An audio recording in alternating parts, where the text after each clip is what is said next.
Bagaimana dengan video pertamanya, Shippers? Penasaran untuk mencoba atau masih takut nih? Coba simak video kedua dari para shippers yang sudah kita siapkan kali ini. Siapa tahu kalian akan nemu inspirasi. Yuk, coba. Be brave, let's speak up.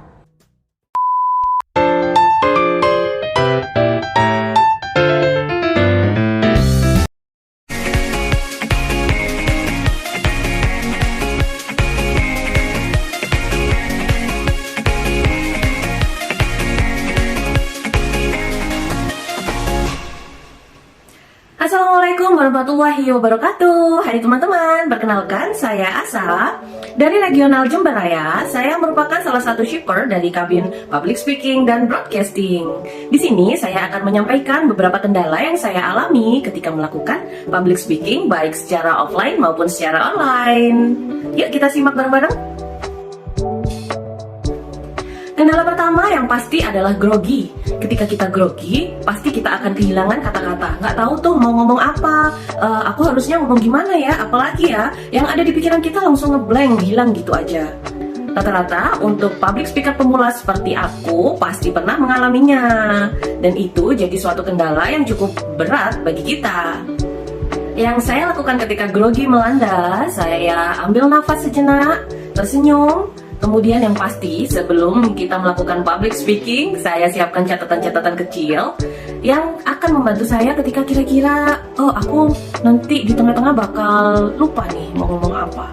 Biasanya aku tiba-tiba ngeblank nih di tengah-tengah acara. Jadi aku siapkan catatan-catatan kecil dulu yang kira-kira bisa memunculkan ide-ide baru. Nanti aku mau ngomong apa sih, dan yang pasti nggak jauh dari tema yang kita obrolin ya. Yang kedua adalah noise atau gangguan suara dari luar. Biasanya nih dialamin sama para public speaker yang acaranya online, baik Zoom dan streaming lainnya. Biasanya tuh kita di tengah-tengah ngomong, ada kang bakso lewat, atau si kecil lagi rewel banget, atau malah kita lupa silent HP kita. Waduh, gawat banget kan kalau seperti itu. Nah, gimana nih cara ngatasinnya? Kalau aku untuk handphone, pastikan handphone dalam keadaan mati deringnya, jadi sama sekali baik getar maupun suara nggak ada. Kemudian hal-hal seperti kang bakso lewat atau si kecil nangis itu pasti di luar kendali kita. Jadi pada saat pertama mempersiapkan ruangan, harusnya kita mencari ruangan yang lebih sepi. Kemudian jika anak kita lagi rewel, kita boleh sejenak minta izin ke audiens untuk menenangkan anak kita. Kemudian kita lanjutkan public speaking kita.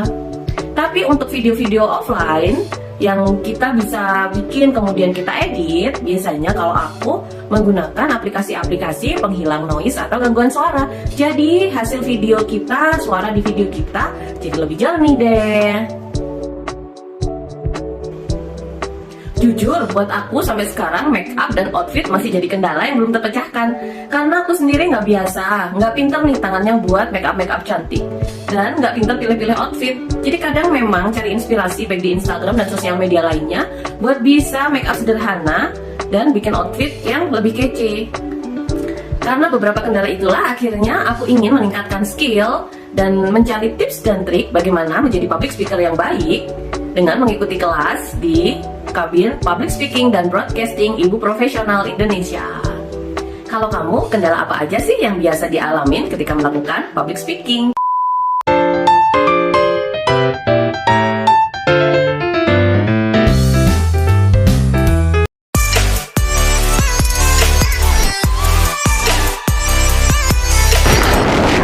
Hai teman-teman. Hari ini aku akan ngajakin kalian jalan-jalan dan aku akan cerita tentang satu topik menarik. Apa itu? Yuk ikutin.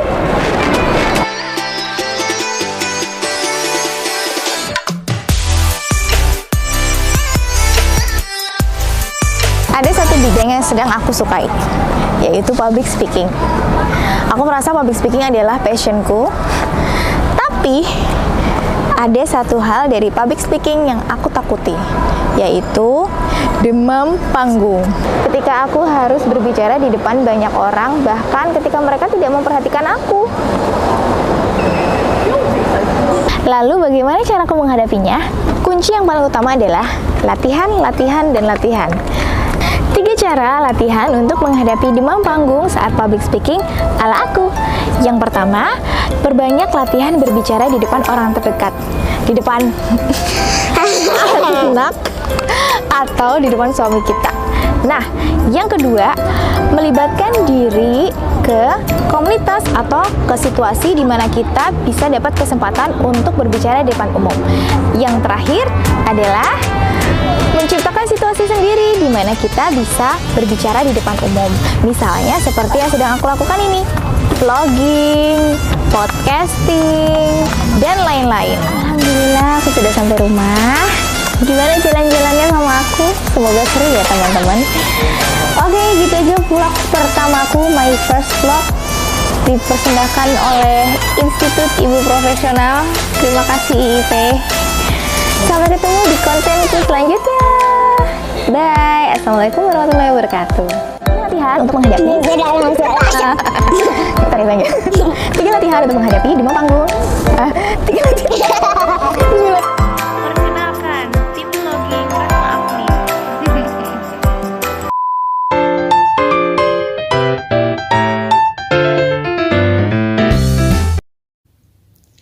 Assalamualaikum warahmatullahi wabarakatuh. Halo, perkenalkan nama saya Feoni Sintila Dwinta atau biasa dipanggil Cindy. Saya berasal dari IP Regional Bekasi.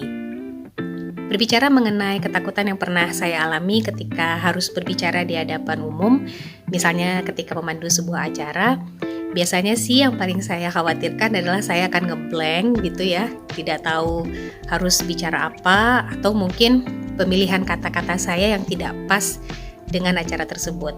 Nah, cara saya mengatasinya ya, saya akan bikin skrip yang sangat detail. Kalau caranya sih, saya akan buka laptop, lalu saya akan ngomong seolah saya sudah membawakan acara tersebut dan mengetik semua yang saya katakan itu mulai dari awal sampai akhir. Setelah skripnya jadi, latihan. Kalau misalnya saya sendiri, saya akan latihan di depan cermin karena nanti akan bisa kelihatan sekaligus mimik, gestur atau bahasa tubuh gitu yang kira-kira pas gitu dengan acara yang akan dibawakan. Nanti tentu akan ada revisi skrip dulu, lalu latihan lagi, revisi lagi, latihan lagi, sampai akhirnya saya merasa yakin gitu bahwa ini nih yang akan saya lakukan nanti. Pernah juga saya berpartner dengan seorang teman ketika kami memandu acara selebrasi kelulusan mahasiswa Bunsai IP Bekasi angkatan saya. Alhamdulillah saya punya partner yang seru, yang mau juga melakukan cara yang juga saya senangi, ya seperti tadi ya, bikin skrip lalu latihan, bikin skrip lagi, dan itu kami lakukan melalui WhatsApp chat, lalu kita video call, karena kalau berpartner itu kan kita inginnya tektokannya smooth ya. Nah, alhamdulillah partner saya itu mau begitu ya, berkali-kali kita latihan menyepakati misalnya kata apa nih nanti yang menandakan bahwa kita pindah giliran atau kita ngomongnya sama-sama. Nah, dan itu membuat kami bisa yakin dan mengurangi kegugupan saat memandu acara online. Nah, itu kan sebuah pengalaman baru ya, karena sebelumnya yang pernah saya lakukan adalah acara offline. Nah, pas hari H-nya yang membantu saya meredakan ketakutan saya adalah banyak-banyak tersenyum. Tapi bukan senyum-senyum sendiri ya. Mulai dari sebelum acara saya akan senyum, lalu melatih nafas juga ya supaya tenang, karena dengan senyum membuat saya lebih tenang dan ada energi baik gitu rasanya akan membantu saya. Dan saat membawakan acara tentu akan lebih enak ya melihat MC yang tersenyum, dan itu mungkin bisa juga membangun engagement penonton dengan MC. Sementara untuk MC-nya sendiri ya senyum itu membantu saya untuk lebih tenang dan lebih rileks. Nah, demikian saja sharing singkat dari saya. Terima kasih. Assalamualaikum warahmatullahi wabarakatuh.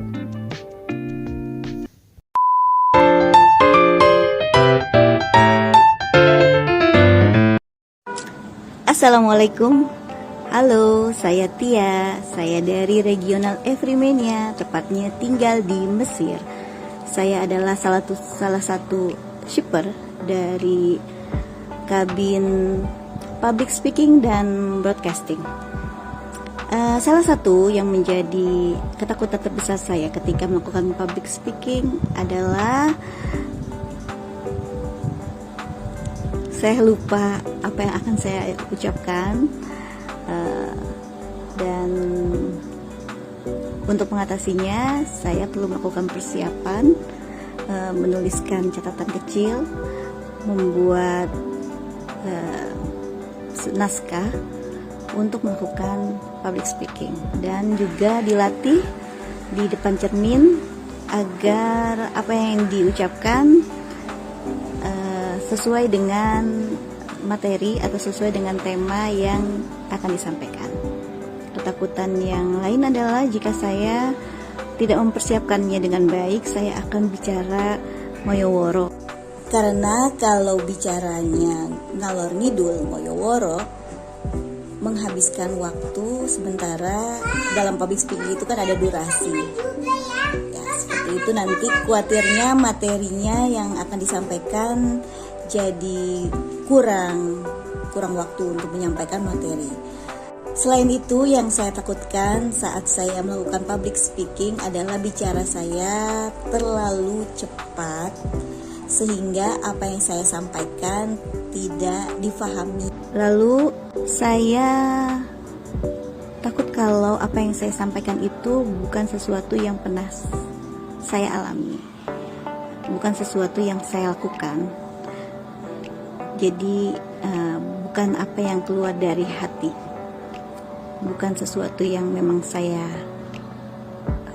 pahami dan saya maknai dengan cara saya sudah mempraktekannya.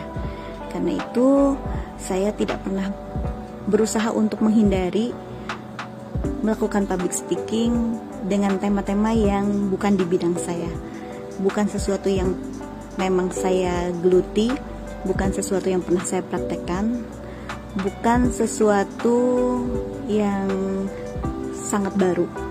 Jadi saya harus mempersiapkannya, mempelajarinya, dan setidaknya mempraktekannya, minimal pernah mempraktekannya sekali. Seperti itu, sehingga saya tidak terlalu khawatir akan public speaking, akan efek atau dampak dari public speaking yang saya sampaikan, karena saya tidak mau menjadi orang-orang yang mengatakan sesuatu yang saya sendiri tidak melakukannya. Dan juga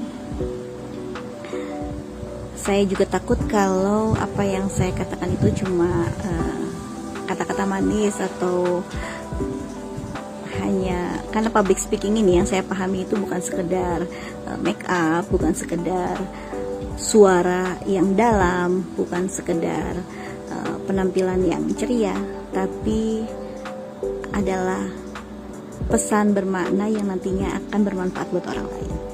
Seperti itu. Terima kasih.